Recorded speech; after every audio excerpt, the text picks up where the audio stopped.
नमस्कार दोस्तों, भारत के इतिहास में अब तक शिक्षा के क्षेत्र में होने वाला सबसे बड़ा घोटाला, जी हां मैं बात कर रहा हूं नीट 2024 घोटाले की, नीट 2024 स्कैम की।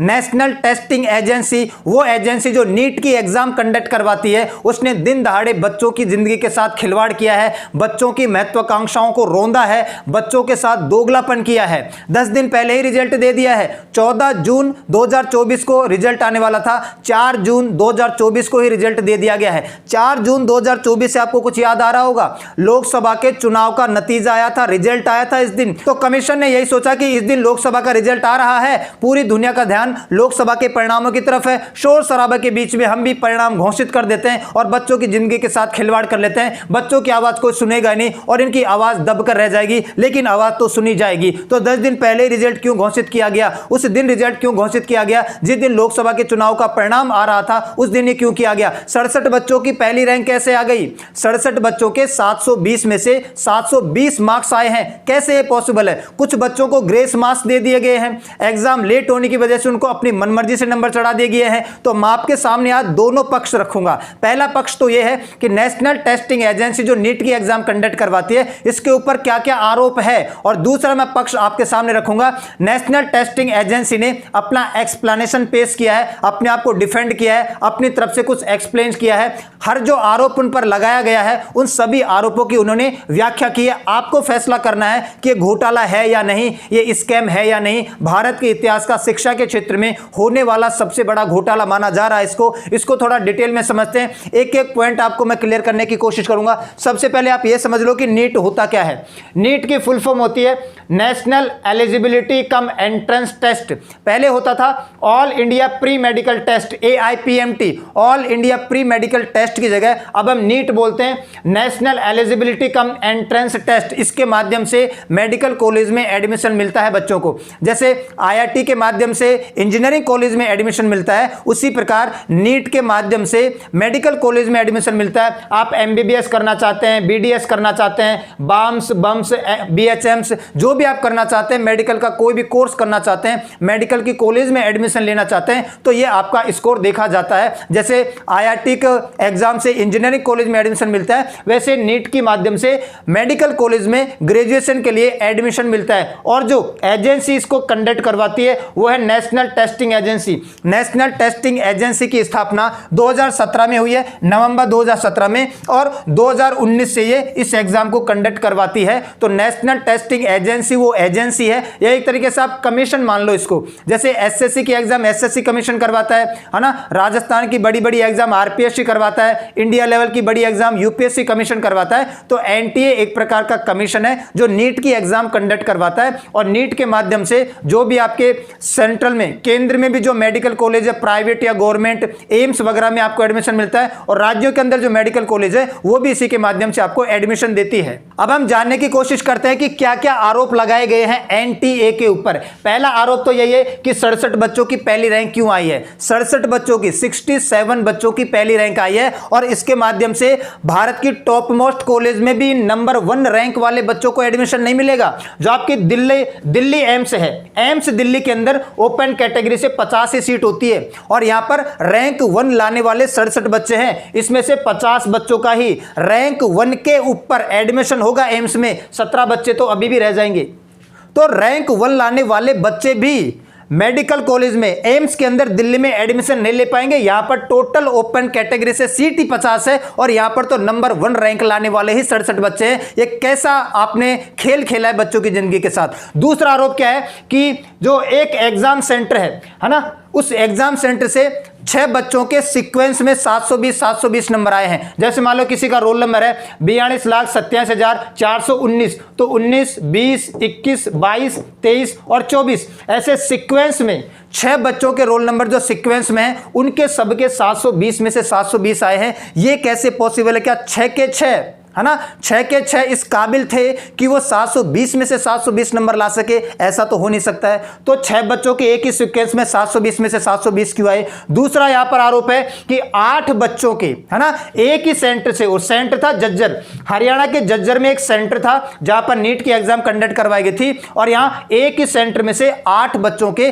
720 में से 720 मार्क्स आए हैं। ये कैसे पॉसिबल है कि एक सेंटर में से, ऑल इंडिया की बात कर रहा हूं मैं, एक सेंटर में से 720 में से 720 8 बच्चों के आए हैं? और बहुत सारे लोग तो डाउट ये लगा रहे हैं कि डबल पेपर करवाया गया था, एक पेपर में तो बच्चा खुद बैठा था और एक उसमें कोई डुप्लीकेट बैठा था, तो दो पेपर करवाए गए थे। जो बच्चा पेपर करके आया था उसकी जांच नहीं की गई होगी, जो डूबियस आदमी पेपर करके आया था उसकी जांच की गई होगी, इसलिए एक सेंटर में से 8 बच्चों के, और ये पॉसिबल ही नहीं कि एक सेंटर में से 8 बच्चों के अगर 720 में से 720 मार्क्स आएंगे तो मतलब हो क्या रहा है इस देश के अंदर। अगला आरोप यह है कि कुछ बच्चों के 718 और 719 मार्क्स भी आए हैं, और ये टेक्निकली पॉसिबल है नहीं, नीट की एग्जाम में ये टेक्निकली पॉसिबल है नहीं। अब तक के इतिहास में कभी भी 718 719 किसी बच्चे के नहीं आए हैं। क्यों नहीं आए हैं मैं आपको एक्सप्लेन करता हूं। देखो 180 क्वेश्चन आते हैं नीट की एग्जाम में, एक क्वेश्चन होता है 4 नंबर का, तो हो गए 720। अब अगर मैं मान लेता हूं कि बच्चा एक भी क्वेश्चन गलत करके आता है, एक क्वेश्चन गलत करके आता है, तो एक क्वेश्चन होता है 4 नंबर का, 4 नंबर तो हो गए, और 1/4 नेगेटिव मार्किंग है, तो 1/4 नेगेटिव मार्किंग की वजह से 1 नंबर हो गया, 5 नंबर माइनस होने चाहिए। अगर एक भी क्वेश्चन गलत करके आता है बच्चा तो या तो 5 नंबर माइनस होंगे। दूसरा, अगर मान लो कि बच्चा अटेम्प्ट नहीं करके आता है, ये तो तब है जब बच्चा अटेम्प्ट करके आया है और उसका वो क्वेश्चन गलत हो गया है, तो 4 नंबर तो क्वेश्चन के गए और नेगेटिव मार्किंग का 1 नंबर गया, 5 नंबर कटेंगे। और अगर बच्चा क्वेश्चन अटेम्प्ट ही नहीं करके आया है, छोड़ के आ गया, तो कितने जाएंगे? 4 नंबर चले जाएंगे, क्योंकि एक क्वेश्चन 4 नंबर का होता है, तो 4 नंबर माइनस होने चाहिए। तो टेक्निकली जो नंबर आने चाहिए 720 के बाद, 720 के बाद अगर 5 घटाओगे तो या तो 715 आ सकते हैं, और 720 में से 4 घटाओगे या 716 आ सकते हैं। अब तक के इतिहास में अब तक कभी नहीं हुआ कि किसी बच्चे के 718 719 मार्क्स आए, या तो 720 के बाद 715 आ सकते हैं या 716 आ सकते हैं, वो भी उस केस में जब एक ही क्वेश्चन गलत हो तब,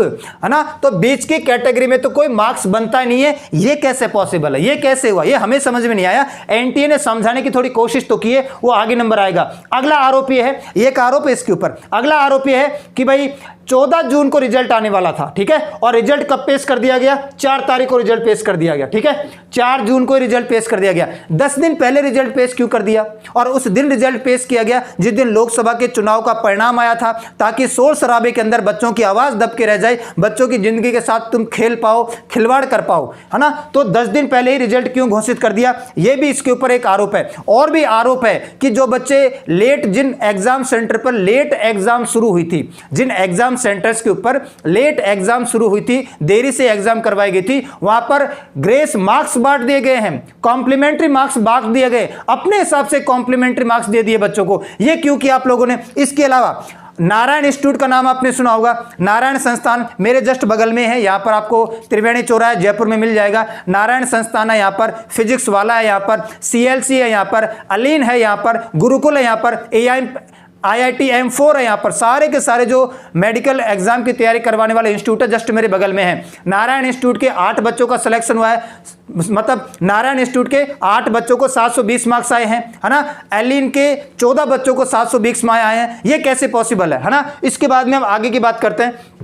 अच्छा, एक और डाउट ये है कि एग्जाम हुई थी 5 तारीख को, 5 मई 2024 को एग्जाम करवाई गई, और इससे एक दिन पहले एक वीडियो वायरल हुआ था, और इस वीडियो में साफ साफ बोला गया था कि नीट का पेपर लीक करवाया जाएगा। आप देख लेना, मैं गारंटी देता हूं। मैं आपको वीडियो तो नहीं दिखा पाऊंगा, लेकिन मैंने खुद वो वीडियो देखा है। उस वीडियो में मास्क बांध के एक आदमी बोल रहा था, 4 तारीख की बात बता रहा हूं मैं, है ना, 5 को नीट का एग्जाम होने वाला है। एक दिन पहले वीडियो वायरल होता है ट्विटर के ऊपर, है ना, ट्विटर के ऊपर वीडियो वायरल हुआ और उसमें क्लेम किया गया कि नीट का पेपर हम लीक करवाएंगे, हो सकता है तो रोक सको तो रोक लो। और एक एक बच्चे से हमने 25-25 लाख रुपए भी लिए हैं नीट में पास करवाने के लिए। 25-25 लाख रुपए देकर, 25-25 लाख रुपए लेकर उनको हमने पेपर सौंपा है। तो नीट का पेपर हम जरूर लीक करवाएंगे। और इसमें हाथ किसका है? विशाल चौरसिया का। यह विशाल चौरसिया वही है जिसने बीपीएससी का पेपर लीक करवाया था। बिहार के अंदर जो बिहार पब्लिक सर्विस कमीशन का पेपर है ना, जिसका मास्टरमाइंड है ये विशाल चौरसिया, इसी की गैंग का वो आदमी था। और इसने विशाल चौरसिया का नाम भी लिया था कि विशाल चौरसिया जेल में रहते रहते नीट का पेपर लीक करवाएगा और तुम देखना पेपर लीक होगा जरूर। और हुआ ही ऐसा ही हुआ। उस वक्त आपने क्यों नहीं रोका? उस वक्त एनटीए ने कोई एक्शन क्यों नहीं लिया? लेना चाहिए था आपको एक्शन, है ना। NEET paper solve gang busted 2 MBBS student among 4 held. 4 लोगों को पकड़ा गया, उसमें से 2 MBBS छात्र मिले हैं। और ये गैंग है जो पेपर सोल्विंग का काम करवाती है, बच्चों को पेपर बांट देती है और बच्चों को पेपर सॉल्व करवाती है। और आपको केवल टिक करके आना है, जो ABCD ऑप्शन आते हैं उसमें से आपको केवल आंसर रटना होता है। तो ये सब हुआ था, तब आपने एक्शन क्यों नहीं लिया एग्जाम से पहले? ये सारे के सारे इसके ऊपर आरोप है। अब इन आरोपों का जवाब इसने कैसे दिया है, ये तो बाद में पता चला जब कुछ बच्चों के 718 719 मार्क्स आए, है ना। 67 बच्चों की फर्स्ट रैंक आ गई। 10 दिन पहले रिजल्ट घोषित कर दिया शोर शराबे के बीच में। लोकसभा का जब रिजल्ट आया था तो जो हेल्थ एक्सपर्ट है, कुछ डॉक्टर्स है और जो बड़े बड़े संस्थानों के टीचर है, उन्होंने कहा कि ये बिल्कुल गलत है, बिल्कुल सरासर गलत है। 24 लाख बच्चों ने इस बार ये एग्जाम दी थी। अब हम ये देखते हैं कि एनटीए ने क्या एक्सप्लेनेशन पेश किया है। एनटीए ने ये एक्सप्लेनेशन पेश किया है 6 तारीख को। ये 6 तारीख है, 2 दिन बाद ये एक्सप्लेनेशन पेश किया है। 5 मई को पेपर हुआ था और इस पेपर के अंदर 24 लाख बच्चे बैठे थे। और एक और यहां पर आपको देखने का मिलेगा कट ऑफ की, अगर हम बात करें कट ऑफ के ऊपर भी बहुत चर्चा हो रही है। देखो 2020 में कट ऑफ 147 थी, 2021 में 138 थी, 2022 में 117 थी, 2023 में 137 थी, लेकिन अचानक 2024 में 164 कट ऑफ रख दी जाती है। डायरेक्ट 35 नंबर अधिक क्यों भाई? एक साल में 35 नंबर का कंपटीशन कैसे बढ़ा दिया आपने? 164, है ना। 164 क्वालिफाइंग स्कोर क्यों रखा आप लोगों ने? 147, 38, 17, 137 डायरेक्ट 164 कर दिया। लगभग 35 मार्क्स का डिफरेंस है पिछले साल से। और एवरेज स्कोर में भी ऐसा ही है। एवरेज स्कोर का मतलब होता है कि मैक्सिमम मार्क्स और मिनिमम मार्क्स, इनके बीच में मैक्सिमम बच्चों के कितने आए हैं, एवरेज बच्चों ने लगभग कितना स्कोर किया है। तो 2020 में 297, 2021 में 286, 2022 में 260, 2023 में 280 और 2024 में 323। यहां पर भी आपको 50 नंबर का डिफरेंस दिखाई दे रहा है एवरेज स्कोर के अंदर भी। तो एवरेज स्कोर अचानक 280 से 223 कैसे, अचानक 280 से 323 कैसे कर दिया? 50 एवरेज स्कोर कैसे बढ़ गया एक साल में? अचानक आपने मिनिमम क्वालिफाइंग मार्क्स 35 कैसे बढ़ा दिए? 137 से 164 कैसे कर दिए? तो ये अपने आप एक बहुत बड़ी गड़बड़ है, बहुत बड़ा घोटाला है। ऐसा तो है नहीं कि एक साल के अंदर रातों रात इतना ज्यादा कंपटीशन बढ़ जाए, तो ये भी एक स्कैम ही है। अगला समझते हैं। दूसरा, ये जो कंपलसरी मार्क्स बांटा गया है ना, इसके बारे में चर्चा करते हैं। कंपलसरी मार्क्स, मैं आपको बता रहा था कि कुछ एग्जाम सेंटर्स पर एग्जाम लेट शुरू हुई थी, 10-15 मिनट लेट शुरू हुई थी। तो कुछ बच्चों ने फिर रिट पिटीशन लगाई और बच्चों ने कहा कि भाई हमारे सेंटर पर एग्जाम लेट हुई थी, आप चाहो तो सीसीटीवी कैमरा की फुटेज देख सकते हो। तो सीसीटीवी कैमरा की फुटेज देखी गई और बाकायदा जो पंजाब और हरियाणा कोर्ट है उसने आदेश दिया कि बच्चों के साथ धोखा हुआ है, आप एक काम करो, इनके कुछ मार्क्स बढ़ा दीजिए। तो बाकायदे प्रोसेस के माध्यम से हुआ है। हरियाणा और पंजाब हाईकोर्ट ने फैसला सुनाया है कि कुछ एग्जाम सेंटर पर हमने सीसीटीवी फुटेज में देखा है और हम ये फैसला करते हैं कि इनके मार्क्स बढ़ा दिए जाएं। उसके बाद में मार्क्स किस आधार पर बढ़ाए गए? टाइम खराब हुआ प्लस उस बच्चे की क्षमता या एफिशिएंसी देखकर, उस बच्चे ने कैसा पेपर सॉल्व किया है, 10 में से कितने कर पा रहा है या 100 में से कितने कर पा रहा है, उसकी एफिशिएंसी या क्षमता के आधार पर, और कितना टाइम बाद या कितने लेट एग्जाम शुरू हुई थी उस पर्टिकुलर एग्जाम सेंटर पर, इसको देखते हुए बच्चों के मार्क्स बढ़ा दिया जाए। इसकी वजह से कुछ बच्चों के 718 और 719 आए हैं। इसलिए कुछ बच्चों के 718 और 719 मार्क्स आए हैं। ठीक है। और एक और रीजन है, ठीक है, एक और रीजन क्या है कि एक क्वेश्चन गलत भी हो गया था, है ना, गलत प्रिंट हो गया था, उसके भी कंपलसरी मार्क्स बांटे गए थे। तो आपको ये समझ में आ गया कंपलसरी मार्क्स क्यों बांटे हैं। कुछ एग्जाम सेंटर पर लेट होने की वजह से, एग्जाम लेट शुरू होने की वजह से कोर्ट के ऑर्डर के बाद एनटीए ने ये मार्क्स बांटे अपने हिसाब से, उसकी एफिशिएंसी या दक्षता के आधार पर और कितना लेट वहां पर एग्जाम शुरू हुआ था उसके आधार पर। इस वजह से 718 719 आ गए हैं। अगला क्या है? अगला यह कि पिछले साल से लगभग 20 लाख विद्यार्थी बैठे थे, इस साल लगभग 24 लाख विद्यार्थी बैठे हैं। ठीक है। उसके बाद में फर्स्ट रैंक पे 67 बच्चे कैसे आए? फर्स्ट रैंक पे 67 बच्चे इसलिए आए क्योंकि चम्माड़े sir account of reason on the answer की। देखो एक क्वेश्चन गलत हो गया था, फिजिक्स का एक क्वेश्चन गलत हो गया था और एक क्वेश्चन गलत होने की वजह से 4-4 मार्क्स सब बच्चों को दिए गए। ठीक है, 4-4 मार्क्स सब बच्चों को दिए गए। तो कुछ बच्चे 44 के आसपास, कुछ बच्चे ऐसे थे जिनके 716 मार्क्स आ रहे थे। मैं आपको एक्सप्लेन कर रहा हूं कि फिजिक्स का एक क्वेश्चन गलत हो गया था, इसकी वजह से सभी को बराबर मार्क्स बांटे गए और एक क्वेश्चन 4 नंबर का है तो सभी बच्चों के 4-4 नंबर बढ़ा दिए जाए। अब 44 बच्चे ऐसे थे, 44 बच्चे 716 स्कोर कर रहे थे। अब अगर 4-4 मार्क्स बढ़ेंगे तो फिर ये कितने हो जाएंगे, 720 हो जाएंगे। तो 67 बच्चों की जो फर्स्ट रैंक आई है उसमें से 44 बच्चों की फर्स्ट रैंक आने का कारण ये है कि ये 44 बच्चे 716 मार्क्स ला रहे थे सब। एक क्वेश्चन इनका गलत हुआ था, 716 सबके आ रहे थे। तो जब एक फिजिक्स का क्वेश्चन यहां पर गलत प्रिंट हो गया, इसका मार्क्स सबको बराबर 4-4 बांटा गया, तो इन 44 बच्चों के चढ़ गए कितने, 720। तो 67 में से 44 के तो ऐसे आए हैं। फिर बचे 6 बच्चों को जो कॉम्प्लीमेंट्री मार्क्स बांटे हैं। मैं अभी आपको बता रहा था लेट एग्जाम शुरू होने की वजह से जो कॉम्प्लीमेंट्री मार्क्स बांटे हैं, इसकी वजह से 6 बच्चों के 720 नंबर आए हैं। तो 44 तो इसकी वजह से आए हैं, क्वेश्चन गलत होने की वजह से बराबर मार्क्स बांटे, और 6 इसकी वजह से आए हैं कि इनको कंपनसेटरी मार्क्स बांटा गया, जो इनका टाइम लॉस हुआ था उसका बांटा गया था। तो 44 और 6 अगर आप मिलाओगे तो हो गए 50। तो 50 बच्चों की नंबर 1 रैंक तो इस वजह से आ गई है जो मैंने एक्सप्लेन किया है। बचे 17, 67 में से 50 घटाओगे तो कितने बचे, 17। तो एक्चुअल में 17 ही बच्चों की नंबर 1 रैंक आई है। सच्चाई तो यह है कि 17 बच्चे ही ऐसे हैं एक्चुअल में जिनकी नंबर 1 रैंक आई है, क्योंकि 67 में से 44 के 720 आने का कारण मैंने आपको बता दिया है, और 6 बच्चों के कंपनसेटरी मार्क्स बांटने की वजह से कितने आए हैं, 720 हो गए हैं। इस वजह से 67 बच्चों की नंबर 1 रैंक आई है। दूसरा फिर एक्सप्लेनेशन पेश किया कि हमने पहले रिजल्ट पेश क्यों किया, 10 दिन पहले ही रिजल्ट के बारे में हमने क्यों बताया, उसका भी एक्सप्लेनेशन पेश किया कि एनटीए की प्रोसेसिंग तो थोड़ी फास्ट हो गई है, काम थोड़ी तेजी से करता है। और एनटीए ने यह भी कहा है कि देखो अभी एक एग्जाम हुई थी जेईई मेंस 2024, इसका रिजल्ट हमने 11 दिन में ही दे दिया था, है ना। और ये जो कंबाइन विद सेशन वाली एग्जाम हुई थी, इसका रिजल्ट हमने 15 दिन के अंदर ही दे दिया था। तो आजकल हमारा प्रोसेस थोड़ा फास्ट हो गया है, जल्दी काम करते हैं, इसलिए हमने 10 दिन पहले ही आपका रिजल्ट पेश कर दिया। 14 जून 2024 को जो रिजल्ट पेश होने वाला था उसकी जगह हमने इसको 4 जून 2024 को रिजल्ट पेश कर दिया। तो हर एक चीज का एक्सप्लेनेशन दिया है किसने, कमीशन ने, और उस कमीशन का क्या नाम है, नेशनल टेस्टिंग एजेंसी। लेकिन ऐसा नहीं करना चाहिए था आपको, इतने ज्यादा ग्रेस मार्क्स इस तरीके से नहीं बढ़ाने चाहिए थे।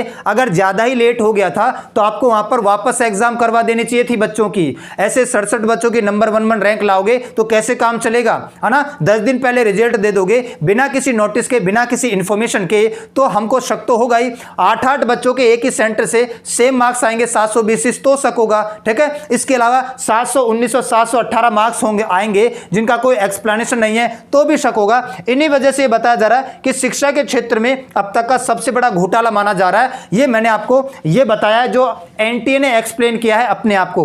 अब कुछ बच्चे क्या, लगभग 90% बच्चे नीट की एग्जाम वापस होनी चाहिए, कैंसिल करवाओ भाई, नीट की एग्जाम वापस होनी चाहिए, कैंसिल करवाओ, क्योंकि एक ही सीक्वेंस में 6 बच्चों के, ये कैसे पॉसिबल है कि हरियाणा के जज्जर के अंदर जो बच्चे बैठे हैं, है ना, एक ही सेंटर से 8 बच्चों के 720 आए हैं, मैंने बताया था। और मुझे पूरा डाउट है कि इसी जज्जर के अंदर 6 बच्चों के एक ही सीक्वेंस में, है ना, रोल नंबर वाइज कंटिन्यू 6 बच्चों के 720 मार्क्स चढ़ा दिए गए हैं। ये घोटाला है, ये स्कैम है। तो इसकी जांच हो, पड़ताल हो, एग्जाम कैंसिल कर दिया जाए, वापस से एग्जाम लिया जाए और बच्चों की जिंदगी के साथ ना खेला जाए, भविष्य में इसका ख्याल किया जाए। वरना जो आप ले जा रहे हैं बच्चों का भविष्य, वो बिल्कुल अंधेरे की तरफ लेके जा रहे हैं। आपके ऊपर से बच्चों का ट्रस्ट उठ जाएगा, इंस्टीट्यूशंस का ट्रस्ट उठ जाएगा, और जब आम जनता का, स्पेशली नागरिकों का, यूथ का ट्रस्ट उठता है ना, तो इसके परिणाम बहुत ही खतरनाक होते हैं। तो आज के लिए इतना ही करते हैं, मिलते हैं नेक्स्ट क्लास में, तब तक के लिए सभी को धन्यवाद।